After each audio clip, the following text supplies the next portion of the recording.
Thank you, Jason, and thank you very much for this opportunity to share the ecumenical Durban Seafarers mission journey with you. Jason explained what I do in my spare time, but in my day job I'm actually a chartered accountant in business, and I've been involved with the work with seafarers for 26 years now, so probably too long, but fortunately the roles have changed as well. It's my privilege, as Jason said, to share the Ecumenical Durban Seafarers Mission Centre, and it really has been an amazing journey from 2018, and I hope you will gain some insights from where we've been. But I do need to say, I stand before you in humility. There's still history to be written, and we don't have all the answers yet. So I can only share the story of our journey, which will hopefully give some useful insights as to that may be of help to you. Please be clear as we go through this. It's a team effort. It's not about an individual person or any one organisation. There are many parts that make this work. And I think as we go through the themes, I would just say, I'm very aware that context will be different. We come from vastly different ports, size of ports, the nature of what seafarers need. I think it's the themes here are more specific, are more important than the specifics of the things we may have done. Some of the areas I'd like to cover is just a little background context on the mission. I will talk to relationships, and that's quite a key part of this theme as we'll talk through it. Business plan and strategy, and then rounding off with a little look into the future of what may be. But before we get into that, the following scripture is very relevant to our journey. And Ephesians 4 was fairly early on, as we got a new management committee together in 2018, a scripture that stood out. And particularly the verse, make every effort to keep the unity of the Spirit through the bond of peace. I think as Christians we often take it for granted that in the Holy Spirit we do have unity. But as we embarked on this journey, the words that really stood out were, make every effort. The unity is given to us, but it's also something that we need to work to. And as I was reflecting on this scripture a little while ago, it just struck me how verses 15 and 16 are also just so relevant, how through that journey, the body has actually emerged and worked. Instead, speaking the truth in love, we will grow to become, in every respect, the mature body of Him who is the head, that is Christ. From Him, the whole body, joined and held together by every supporting ligament, grows and builds itself up in love, as each part does its work. There's a hard statement there about speaking the truth in love. And we've always said as a committee, we want to have robust discussions. We want to explore things properly, hear the dissenting views. And I think that's what it calls us to here. We need to be honest with each other. But there's also a call as to how we engage each other. It shouldn't be hostile and personal. And ultimately, in our context, it's all about how do we share God's love with seafarers. That's what unites us. But the picture that emerges from that is then the ecumenical body of Christ, the ecumenical work, where there's a body of many different parts, many different contributions. And a key theme is how we respect those individual contributions. And whether it's a significant or small one, it's wherever it's coming from, we should honor it and appreciate it for what it is. So to then turn to our vision, it's a vision of providing world-class care to all seafarers. But within our Christian purpose, we're an ecumenical Christian organisation. And the Christian purpose is the reason that we exist. And it finds application through our ministry of care to seafarers. And it's significant. You'll see it on Wednesday night. As you enter the Seafarers mission, there's the chapel on the left. On the right, there's a library with Bibles and so on that are stored there. So the Christian element really is front and centre to it. And as someone said when we were having an exploration session in 2018, it always was intentional that the chapel was a focal point to the mission. The Seafarers Centre remains important in Durban as a safe space where seafarers can enjoy much needed relaxation time away from the ship, something that they don't always have access to in other ports on their voyage. The services offered are fairly typical of what you would find in the Seafarers Centre. Free transport, free Wi-Fi, a chapel, shop, bar, games room. And then something that is quite unique, perhaps, not in all of Africa, but certainly in some of the global ports, is an outdoor area. A large open space where seafarers can put their feet on the grass or sometimes climb a tree. So this is an extract from our 2024 Annual General Meeting report. And just to explain the graph of what we're looking at, on your left axis is the number of seafarer visits, and at the top of that is 800 per month. At the top of it, we're not quite there. And then on the right-hand side is the number of ships calling on the port in a month. And that scale goes to 400. And what you can see is Durban it's between 200 and 250 ships a month, but it is actually a slowly declining port in terms of number of ships coming in, but still a significant port within the African continent. The skyscrapers, the navy blue lines, then represent the number of seafarers. And what's very significant where we are at the moment is there are months where more than 700 seafarers have attended the mission in a month. And that's significantly above the levels we were before the COVID-19 pandemic.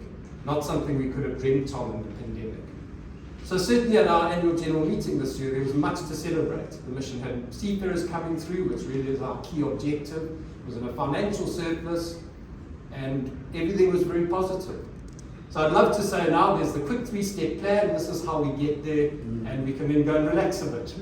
But unfortunately, life is seldom that simple. And as I said earlier, there's no one size fits all. So just please take this, as I say, the themes of where we are. So a little bit of history is the ministry in Durban dates back to the 1870s, with various mission centres around the port, and they were quite spread out, giving seafarers access. In about the 1970s, the beginnings of ecumenical work began, and it's the centre that's at the bottom left of your picture, which is 156 Point Road. And if you go down there, if you do happen to go through, that building is still there, and it's just recently been beautifully restored. And that's one of the first areas where ministry was established. So there were the foundations of ecumenical work. But with containerization in the 1980s, there was then the idea of a combined mission at Bay Head. And in 1983, the ecumenical centre that we see there, which we will visit on Wednesday, was opened. Strategically placed in the port, so very close to the container terminal, and that was designed specifically that seafarers could get there quickly within the turnaround times that emerged with containerization. And the societies involved at this point were Sailor Society, Stella Maris, and Mission to Seafarers. There were some significant successes along that way, and particularly 2010, the Soccer World Cup, which was hosted in South Africa, and during that time, the Seafarers mission was absolutely packed. In fact, it had to have 3 buses running at that time to get all of the seafarers in. So that was a significant highlight along the way. But by 2018, what had emerged was a failing mission. There was declining seafarer attendance, there was no liquor license, which was a significant issue for the seafarers. There were significant losses, demoralized staff, and very real questions of whether the mission should close.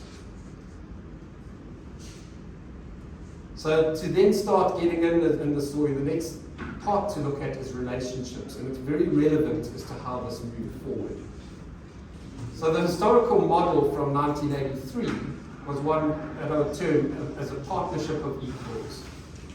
And I think it was very well intentioned, and it achieved very much over the years, but perhaps was not always realistic.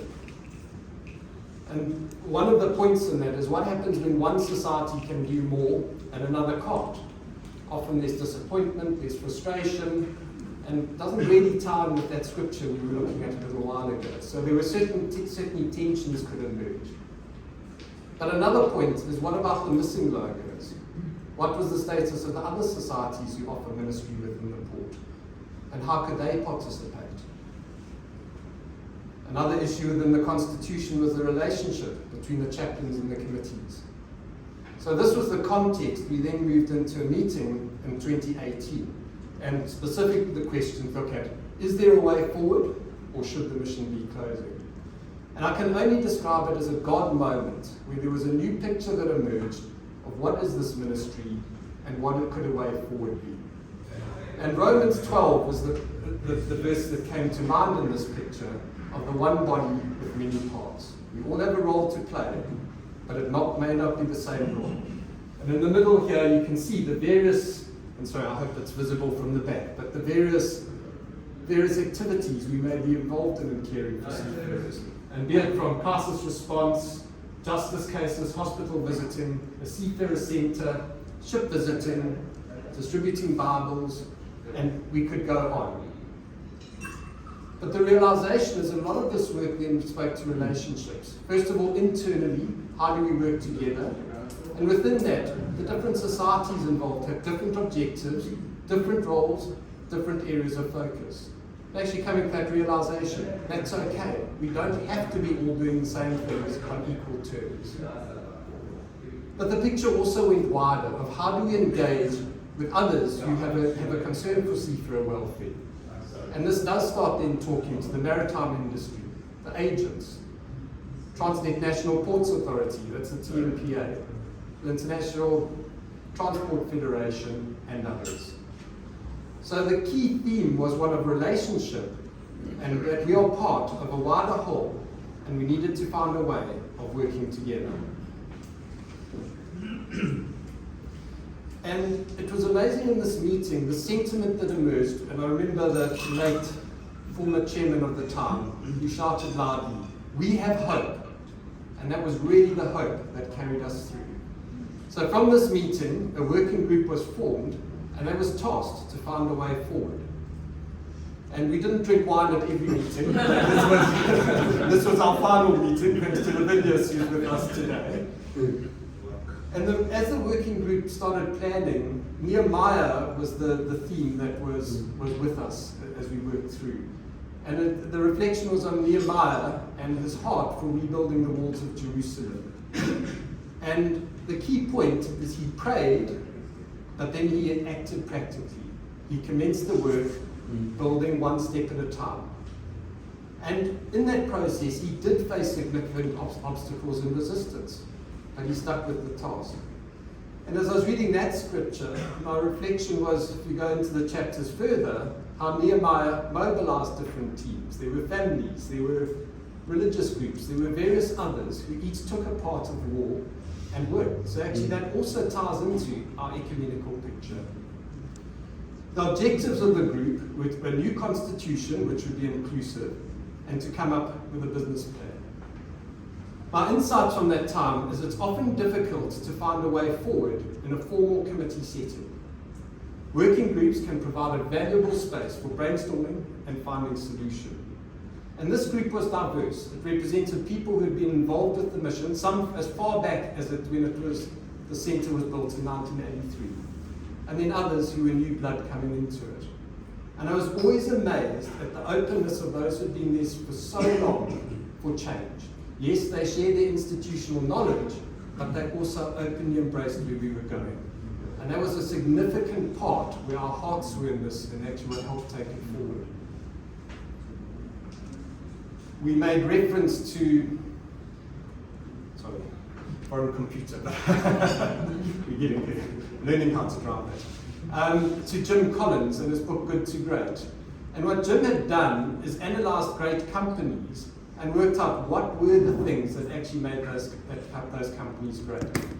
And one of the phrases was about the bus to success, or the themes. And the question, who is on your bus? Now often we talk about who's on the bus, who's driving it, where's the bus going? But the key question Jim was asking was, are the right people on the right seats on the bus? And the point he made is that before casting vision, you need to have the right people in the right seats. And sometimes that means people need to leave the bus. It's a very hard truth, and it was one we faced with certain staff in the mission at the time. They were not actually on board with that journey and would have taken it off course at a point. So those were things that had to be dealt with. But the key reflection out of it is that we need to pay attention to our structures and how we're working together. And we need to take time to get our relationships right before we launch into a grand vision. So with that, And just to say, this working group had July and August 2018 leading up to a meeting in September 2018. When I look back, I actually could not believe we got through this in the time that we did. We met every week to get there.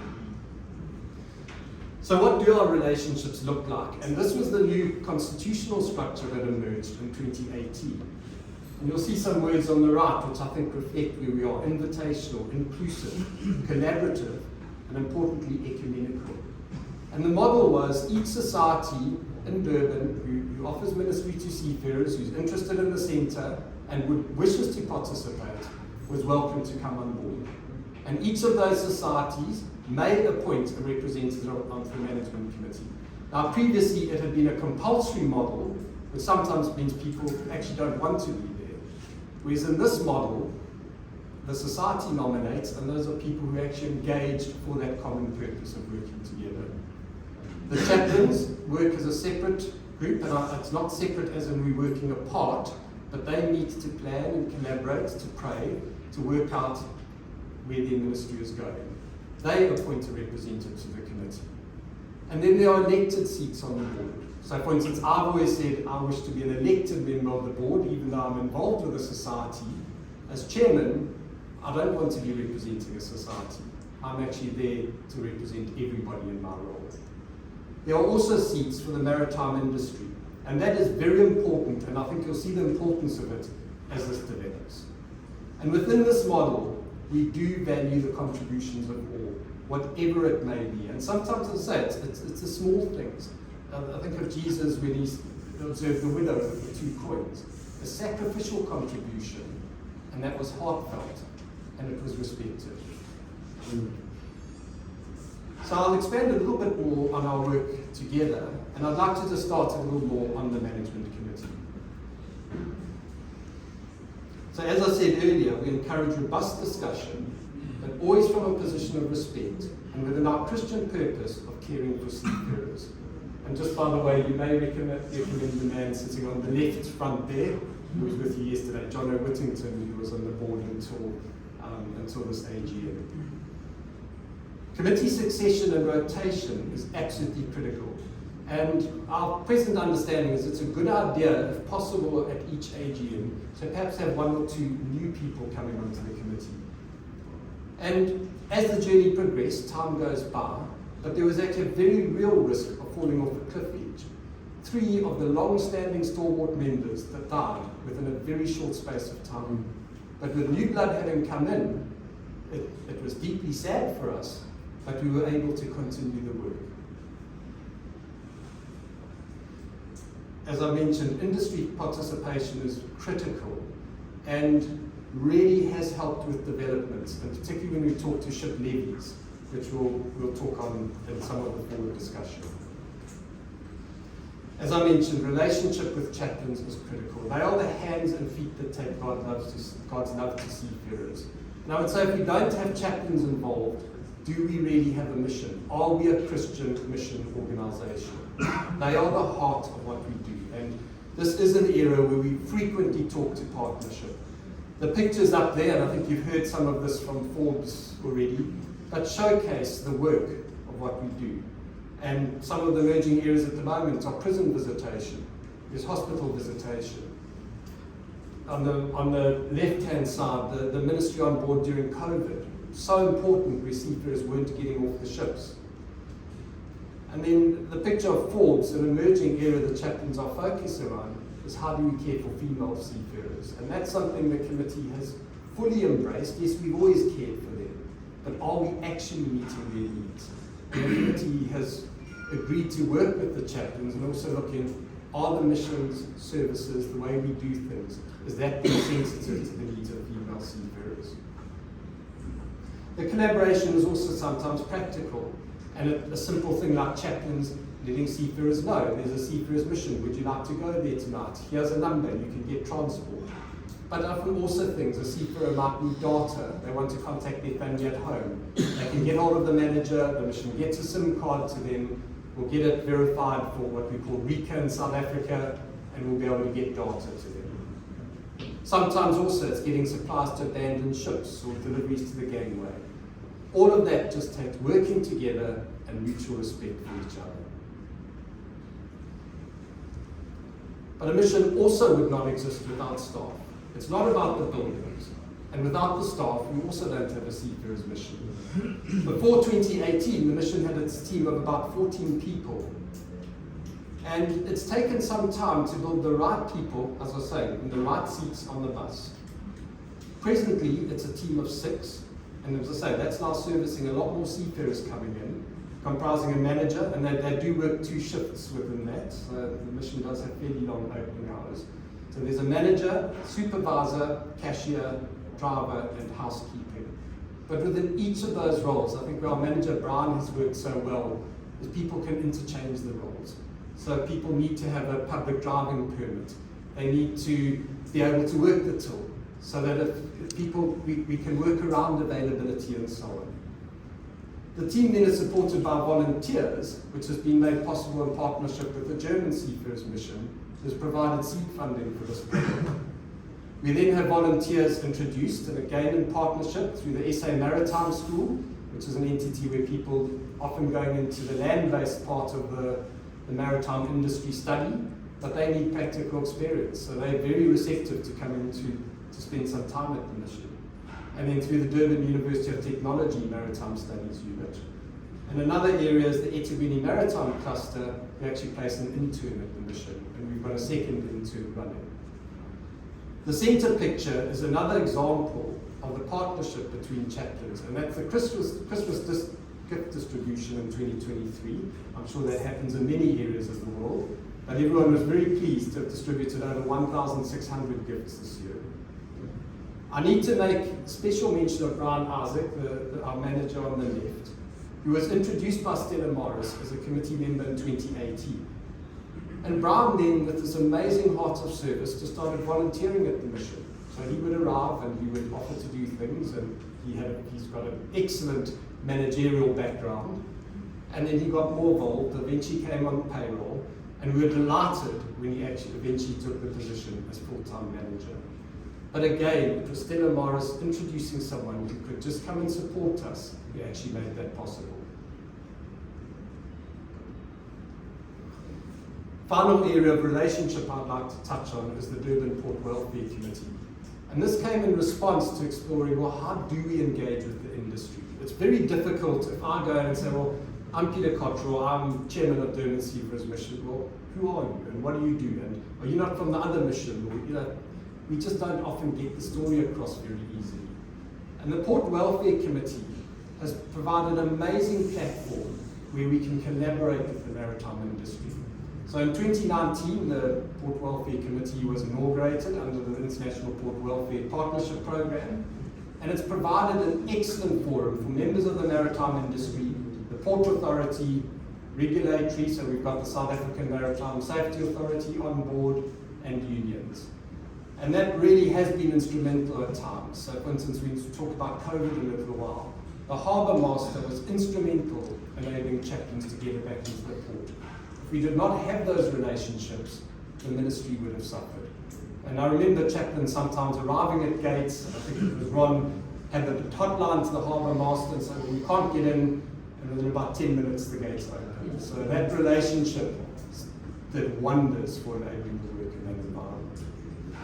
So with the relationships in place, it's appropriate then to start talking to strategy and development. And just picking another theme from Jim Collins is the term he uses of the flywheel effect. And what he says is, imagine being in a mill where there's a massive flywheel and you want to start getting that moving, and you push this flywheel and not very much happens. It probably doesn't even move at first.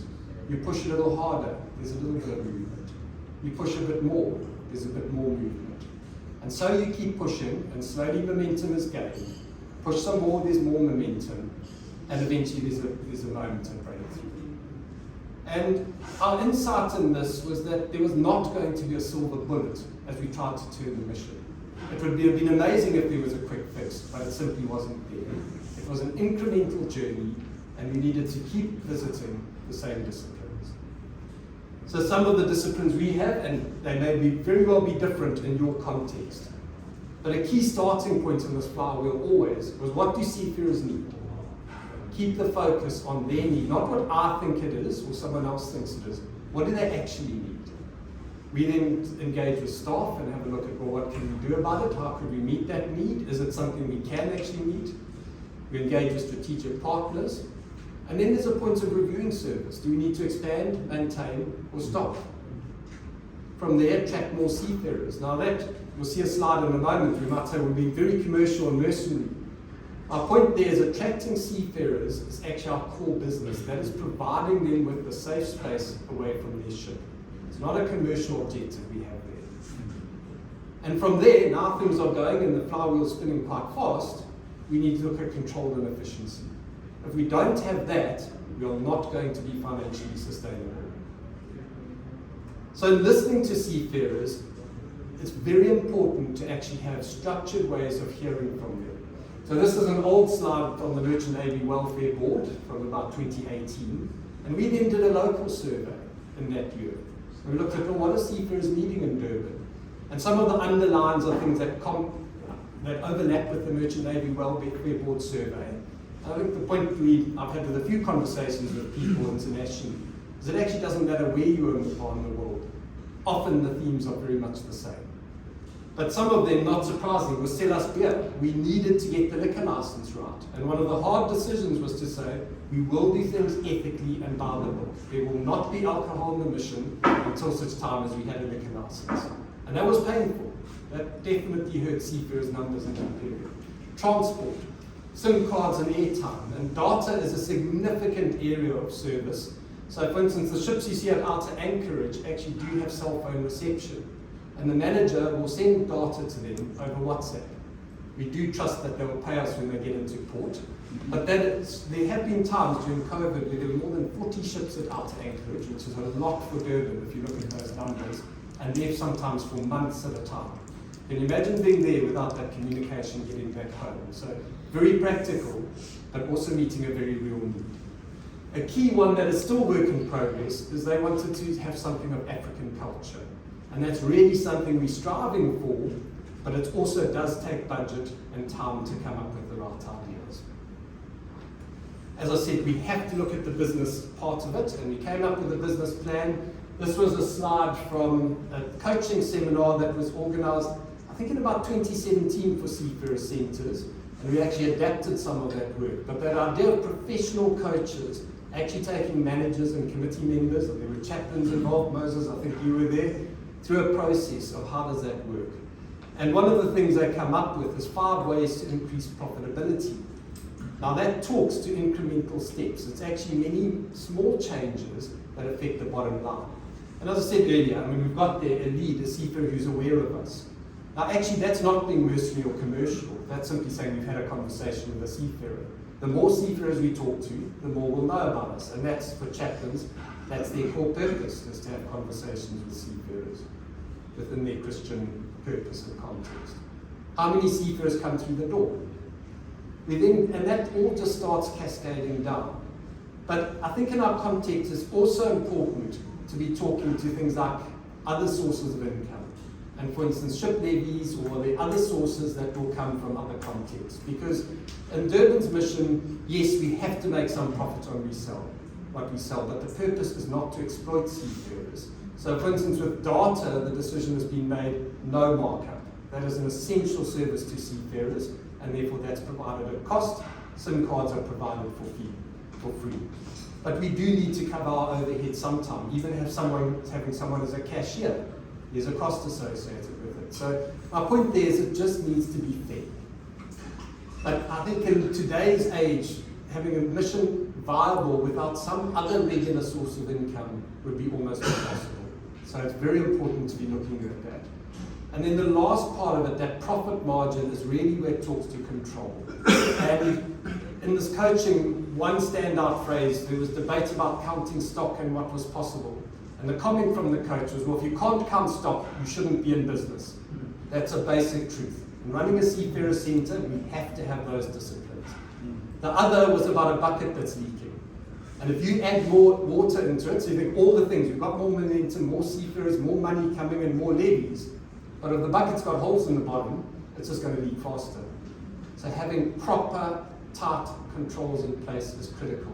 And for instance, we brought in an online accounting system. Every voucher of money spent is attached to transactions, it's available, it's completely transparent. And that really has helped us tighten up of where's money going, getting to management reporting and so on. So all well and good, and the business plan then spoke to, as you can see from going in 2019, which was a horrendous loss. I mean, it probably would have been right to actually close the mission at that point, to recovery. And in fact, by 2020, February 2020, the mission had actually got to that position of a break even. But what happened? And I think this is very relevant to your theme of adapting to change. Well, COVID had very different plans for us. And if we look at that same graph we were looking at, this is now annual figures per calendar year. In the calendar years of 21 and 2022, virtually no seafarers got to the mission, and in 21, none whatsoever. The patient had flatlined, it had no purpose, it could not survive. And the challenge in this context, and I know I'm not saying anything new, everybody's been through this journey, but it was a desperate time of seafarer need. No shore leave, and how would we meet it? How would we survive? And some of the lessons learned was that we need to keep focused on seafarers, and we need to adapt fast. So for instance, online chaplaincy, this was an international trend, but that really opened where seafarers could speak to a chaplain.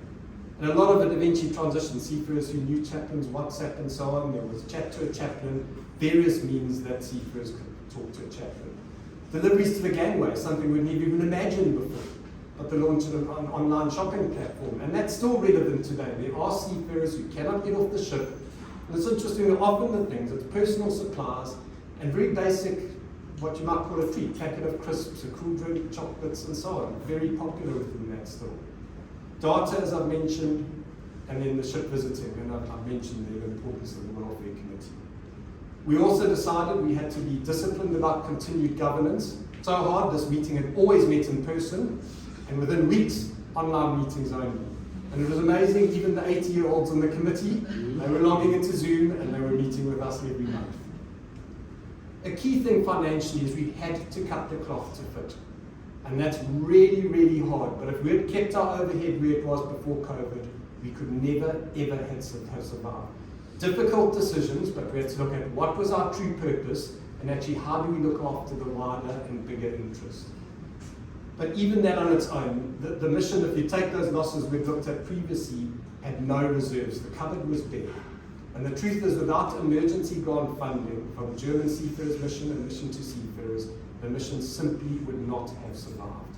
And that was a significant area of ecumenical partnership. And what I really appreciated is that funding was use it as you think best. There was no attempt to say, well, we control it, we want these things to happen. It was simply use it wisely. Yes, there needed to be accountability, but that really helped us to take it forward and for the benefit of the greater good. So just to note, sincere thanks to the organisations who supported us in that. And then the ship levies I was talking to, absolute lifeline. If we had not had ship levies, we could not have kept paying the monthly bills, the staff who were still on payroll and so on, and even things of starting the gangway deliveries and so on.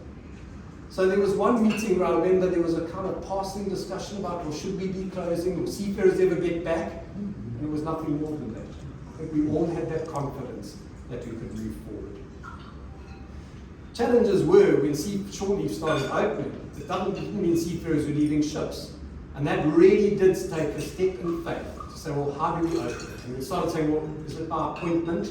And our manager at one of the meetings then said, look, December coming, we need to just open. And we then had bars and events and so on that created a bit of interest. And from there, the trajectory took forward. But that was such a step into the unknown. And again, Brian really must be commended for his vision in that. The volunteer program I was talking to is a critical underpin to where we are, providing those resources and just noting again that seed funding from the Durban Seafarers mission. Ship levies achieved a 150% increase in the 2023 financial year. And I'm going to circle back to that in a moment, because although I've said there are no silver bullets, that probably is the single biggest factor that has changed our outlook towards financial sustainability. We then moved towards having a budget and reserve policy. As I mentioned, we actually did end the 2024 financial year in a surplus. Now there's a fine line because the mission does have to have reserves to be able to be responsible and make sure it can meet its obligations. But it also needs to be committed to meeting the needs of seafarers. And we agreed we needed to progressively build reserves rather than a big bang all at once approach. But it's really important to have some level, but not an excessive level. Otherwise it's like the treasure that's buried in the ground. It doesn't actually do the work it's there for. And one of the things we said, which probably just helps keep some of that honest, but is also faithful to our Christian mission, is to set aside an amount every month towards a seafarer welfare fund. It was amazing when we started it. Within about 3 days, I think it was Forbes, there was a need of a ship that was released or abandoned, crew without food, and actually the money was there to support it, which I think just really does, again, cement the partnership with chaplains and enable them to exercise their care. So just to touch on the ship levies, and again, I think you'll see this theme of partnership coming through. So as I mentioned, the Port Welfare Committee was absolutely critical. Another area is the South African Association of Ship Owners and Ship Operators and Agents, otherwise known as SASOA. And that is a key link locally to the maritime industry. The days of South Africa having shipping lines and local companies is gone. The agents are the people who really will assist us with it. And we've been blessed to be able to make presentations to them, but also John Whittington, who I was talking to, coming onto the board, was absolutely instrumental in this. And what I really appreciate with John, he's just had a promotion and said, well, the time just is not there for them all. But he then introduced a successor, and another person who's got a very long memory and knowledge of the work of serving seafarers and understands the importance of it.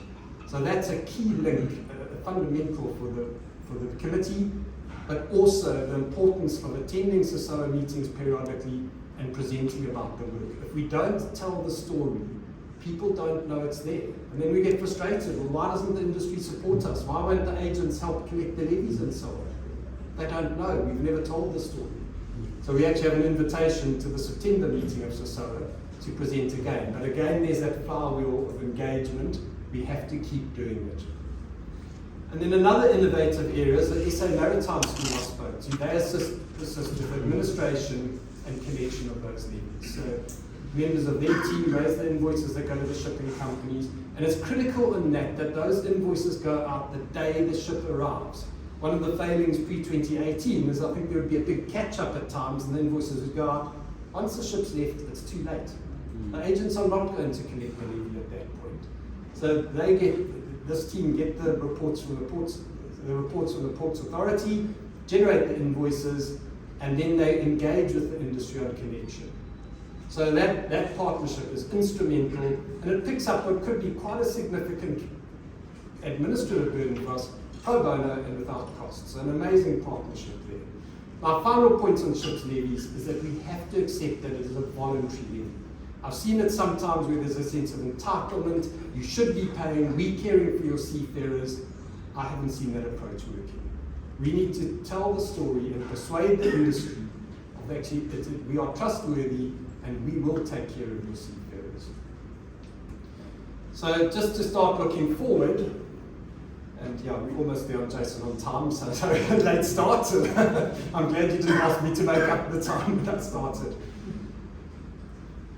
An area of future development for strategy is what's been termed a key hub project, and that's the idea of providing an enhanced range of services to seafarers. So, in other words, services they may not have in other ports. So perhaps it's a service they wouldn't get somewhere else, or maybe they're not able to leave the ship. And there's been a working group looking at this. They're still dreaming the dreams, but there are some ideas emerging, and some of it we do have funding committed. So it starts becoming a reality very shortly. The first is around a centre chaplain, which will be an ecumenical appointment. An idea is someone who has dedicated capacity available to meet the needs of seafarers in the evenings in the centre. That's often a difficult time for people to be available. Enhanced services, there's the idea of a mobile dentist. That's having this dentist, so they have a mobile bus that arrives and it's got a dental chair and so on, and they can do examinations and so on. Early days, but it seems like a very exciting initiative to be practical. They can even scan. Yeah, they can do x-rays and all of that. And they also say, well, there's a doctor who's interested in doing this. Now, one of the features for the Durban mission is that on the container terminal side of the port, seafarers can get there without clearing immigration. If they're on this side of the port, they have to have passports stamped in and out every time they leave the ship.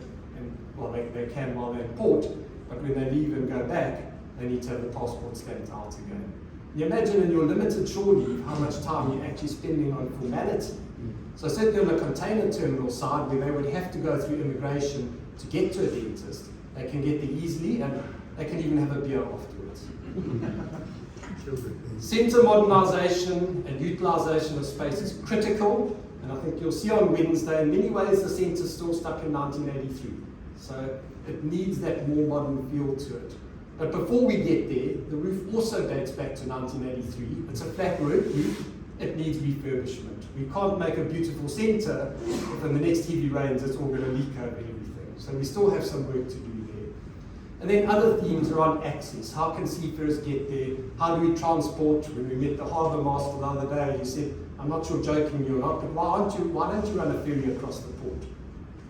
It's a good question. Seafarers could have free movement within the port without having to clear immigration. And I'm praying when we go there on Wednesday, you won't have the infamous traffic of getting there, but it would also alleviate all of that. Imagine going to a meeting at the centre and you could actually just pop into the ferry and be across there in 5 minutes. So who knows, maybe a dream we can explore. But immigration is also very important, and that is under the agenda of the Port Welfare Committee. How can we make it simple for seafarers to get off and on their ships? It's critical that they can enjoy their shore leave. Another point is just learning from others. And I had a chat with Alex yesterday, and it was actually exactly this conversation. I said, this slide was actually in a presentation before we spoke. But in one of my other roles, I'm blessed, and I think, to have periodic travel internationally. And I've been able to visit many seafarers' centres. And I've learned so much from those centres. And it doesn't, wherever it is, whether it's Mombasa, when we're in Walvis Bay, ports in the UK, wherever it may be, there's always something to learn, something unique. I think probably the high watermark was Tilbury, where in April 2019, Alex showed me around with the German Seafarers Mission chaplain. And I was just absolutely amazed, where it's a relatively portable, prefabricated structure, and a fairly busy port, so quite similar to Durban in many ways, multi-cargo and so on, fairly messy space, trucks going past and so on, and the things that had been done. And my standout themes within it were how London had been brought to the seafarers. So I remember Alex saying how seafarers often don't have the time to get into London, or we bring London to them. So that really was thinking and listening to them. But also how the most had been made of space, how it was hospitable, comfortable. I looked at the furnishings, and just beautifully finished, very nice feel to it, a space you'd really want to spend time in, really well executed. And then a basketball court with a challenge that was right next to a road, and I seem to think when I was there, a truck had driven into the fence or something. But again, listening to seafarers, that is what they were asking for. So if you ever are in London, I would really encourage you, that is well worth a visit, to just have a look at what's there. And I've always found in that visit, I'm inspired. It gives something to just reach for, whatever it is. So for Durban then, what do? We haven't got the full theme of Africa to the seafarers, but we do make the most of what we do have. And probably the thing seafarers often enjoy most is the outdoor grounds. Running around kicking a ball. I remember one function where it was pouring with rain, the seafarers were still going up and down and just absolutely having a ball. And someone said to me, they don't have a care in the world at the moment. So true. Another area is, there's a rhino you'll see in the background, and don't fear it on Wednesday night, not a real one. But that was an initiative with Ezinvulo Wildlife and the Wild Trust, where they held their World Rhino Day event at the Seafarer Mission. We were on national television, it was well publicised, it created awareness for their cause. Also, they left a rhino behind, which was a favourite feature for seafarers. Sometimes a little bit too much so. We've had to manage seafarers understand you actually can't jump on the rhino. So as you'll see there, it's had some repairs. And in the next few weeks, there's a partnership with one of the schools, because the idea with these rhinos is you decorate them. They will be coming in to paint the rhino and so on. So that is one of the emerging seafarers features for the mission. So just coming into land, some of these reflections. What are some of the critical success factors that I've seen for sustainability? You may well have drawn your own themes, but our first is keep focused on our Christian purpose. That is why we are here. That is why we do what we do. It's the very heart of our work. Keep looking at what do seafarers need. How will our decisions benefit seafarers? Is what we're deciding for their benefit, or is it for some other objective? We then need to be intentional about relationships. How do we work together? How do we govern ourselves? How do we manage relationships? Are we honest with each other, but speaking the truth in love? Relationship with the management committee is absolutely critical. Otherwise, we just operate as an island. And as I say, having someone on a management committee, the Port Welfare Committee again, absolutely instrumental in this journey. Not always an easy journey, Port Welfare Committees, but one that certainly has enhanced the work in relationship with the port. And then how do we support the work? And this can be people and funding, but particularly in this context at the moment of sustainability, how do we support it? Ship levies, local fundraising, and my own view when we come to grants is that should be for projects. If we're relying on grants to fund our overheads, it's actually not sustainable, because yes, the grant can fund a startup, but at some point those grants will dry up. What is our future after that? So it's really important during that period we have grants to be building other sources of income that can sustain us. We've spoken about management and control. And then my last point would be to keep moving forward. An organization that is not moving forward is actually moving backward. So we just have to keep exploring what do seafarers need today, what will they need in the future, how can we serve them better.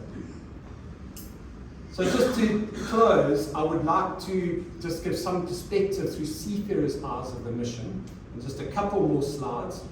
So this one was a picture from before COVID, a seafarer had posted on our Facebook page. It's in the bar area at the mission, and it's a young father, and I don't know how he did it with both pictures on the screen. I don't have the technology knowledge for that, but what I love in this picture is with that baby smile just lights up seeing the father. Practical point of communication, but what is it doing for that family and what does it mean for them? This next slide was a quote from Captain Mike Meddy, who's actually a member of our Port Welfare Committee, and he was at sea during COVID, and actually was amazing, he was dialing in from the middle of the ocean to our meetings. To have that perspective of what is actually happening on the ship now was invaluable. And as you'll see there, he just talks to how much it meant to seafarers when someone from a mission arrives, there's some gifts, there's someone they can talk to. Amazing testimony to the work that happened and continues to happen. And then these are some recent posts of seafarers in our check-in. And again, it's just really interesting to see what has resonated with a seafarer. Most of the pictures will have that chess set in it, pool tables, enjoying time in the games room, but also the themes of Africa. I love the one in the middle, where just having a bit of fun with the rhino. And then the wildlife have also left some banners and so on from the rhino campaign. Those have just added a bit of feel as well. They really help. There's one post that really touched me. And when I read it, it's actually just about half a page, but where the seafarer said, you really need to visit the Durban mission if you're in Durban. And he gives all the services over there. I couldn't have done it better. And I just think, well, if seafarers are selling it, well, that's half the job done. And it really is touching to see how that resonates.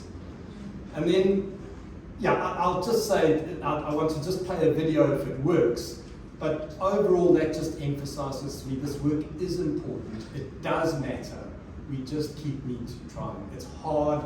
Often there are setbacks, like we're saying with Nehemiah, but we just need to keep persevering, push against that flywheel, but also driving for change. So I know there's so many stories that will be around the room. I hope this one has been helpful.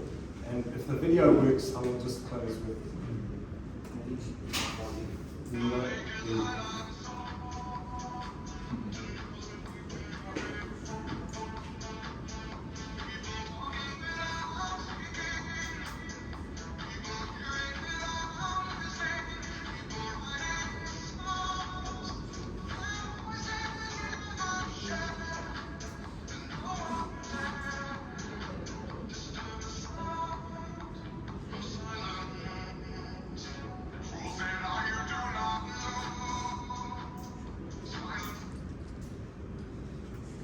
Thank you very much.